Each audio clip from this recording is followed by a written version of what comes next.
Yes, people. Welcome back to Let's Talk Everything. I'm your guy, welcome, that talks about everything and anything, as well as being a trainee therapist.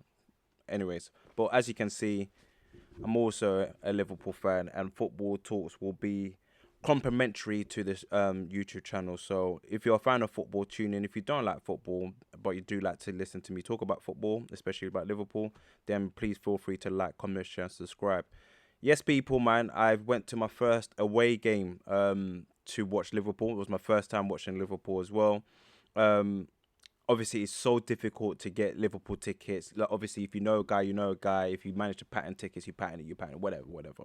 But obviously I patterned the West Ham tickets.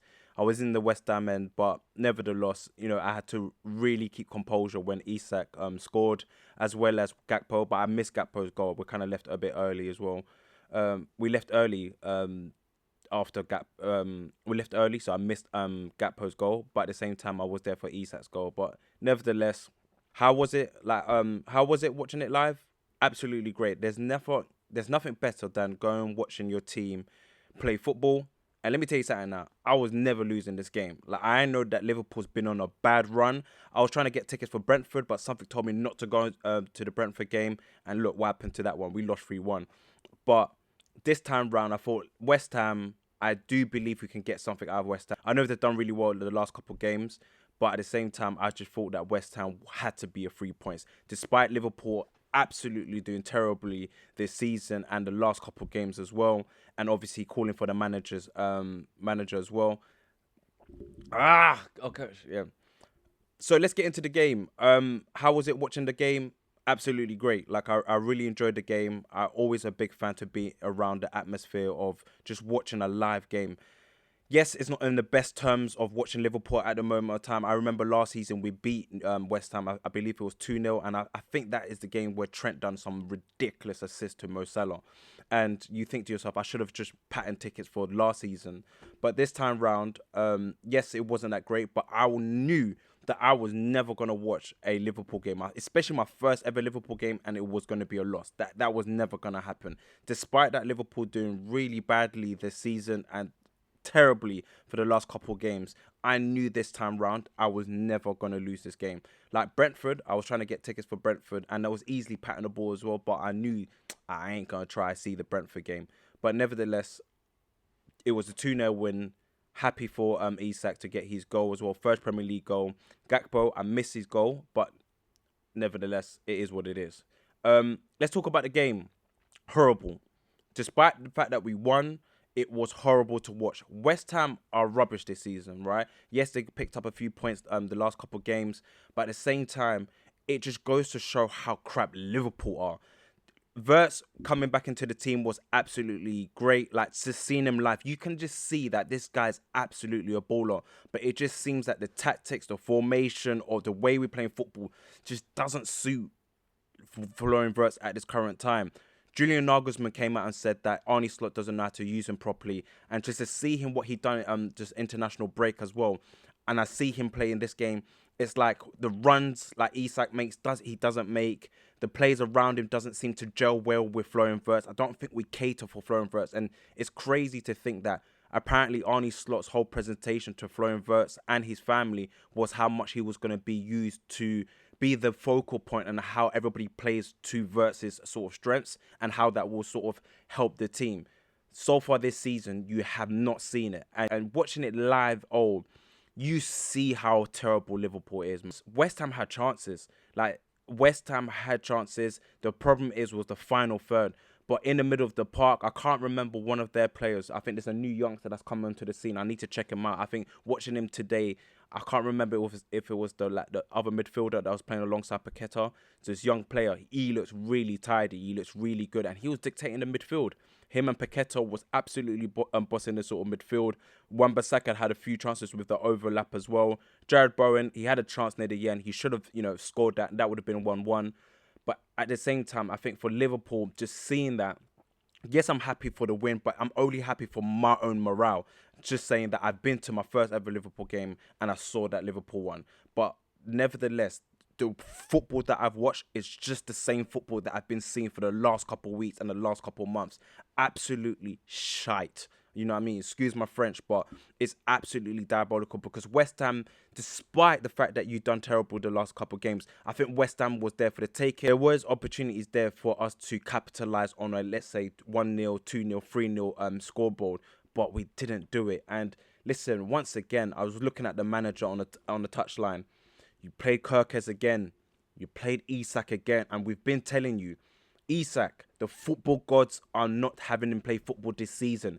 Don't do it to him. Stop playing him into match fitness. Stop playing him into, into form. It's not working for Isak.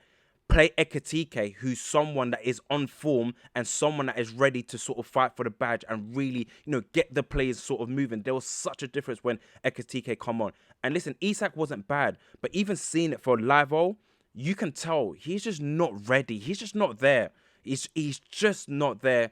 And I think as well, what made me realize today as well was the fact that we don't play for our strikers. Like I was telling my boy as well that last season, even Darwin Núñez and even Jota RIP, we didn't cater for our strikers. Yes, Diaz and yes, Salah done massive output and also Gakpo, but our focal point, I think with Arne Slot, like there's something weird about strikers. I don't think he caters to our strikers, especially when you've got prolific strikers. And I'm not saying Darwin Núñez was the best and so forth, but at the same time, Darwin Núñez, I think we could have done so much more to accommodate for someone like Núñez, accommodate for someone like Jota. And it's the same with Isak, and it's the same with Ekitike. Ekitike has to feed off scraps. We do not, and then people will say, last game, Isak had a certain amount of touches in the box, but I feel like because we don't pass. We don't pass. There was an opportunity where Curtis Jones had the ball. Instead of driving and, Isak is making the run, bro, cuts back, passes to Szoboszlai and trying to do the whole, let's start again, restart, calm it down. Bro, we have opportunities. West Ham's defense is diabolical. You can see they were in 6s and 7s. 6, 7, sorry. Anyways, but nevertheless, you can see that they were in miles apart, and Isak, Florian Wirtz was finding good pockets of space where we could have just, damaged them, but we didn't. And it just goes to show that a Liverpool-West Ham game last season, Liverpool and West Ham, you can tell the difference. There was a gulp in class. It was men against boys. This time round, we're just the same. We were the same as West Ham. Bro, we was grunting. Liverpool fans were grunting. We're both in the relegation sort of battle. Relegation game, bro. Do you know what I'm saying? It's like 15th versus 14th. This game didn't show me that Liverpool was champions last season. Listen, I'm happy for the 2-0. It is what it is. First game, I enjoyed it. Obviously, the bucket list is to still make it to Anfield, and that will soon come. But for now, I don't even think this game was even a morale boost because I thought we had it against Real Madrid. Look what happened after that, right? Losing games on the trot, like absolutely shambolic. Today, this will not give us any sort of morale. It doesn't give us, yes, it's 3 points on the board. That makes a difference. But the real difference is if you can have consistency and get your players firing. Looking at the manager again on the touchline, he's clueless. He's still lost. He's still playing McAllister. He's still playing Kirkos. He's still playing Isak. Yes, he dropped Salah. But listen, we could have probably done with a bit of a Salah. And to round it up, Chelsea and Arsenal 1-1 at the Bridge. Caicedo gets a red card. Listen, this game was a good game. For the tacticals out there, I think Maresca has really shown himself up. I think this game, you could have betted Arsenal would have won this game. I'm not saying comfortably, but even though morale was taken into this game, obviously Chelsea beating Barcelona, but you could argue that with Arsenal winning against Bayern Munich, you thought this game, I thought generally maybe a 3-1, 2-1 would have been the game.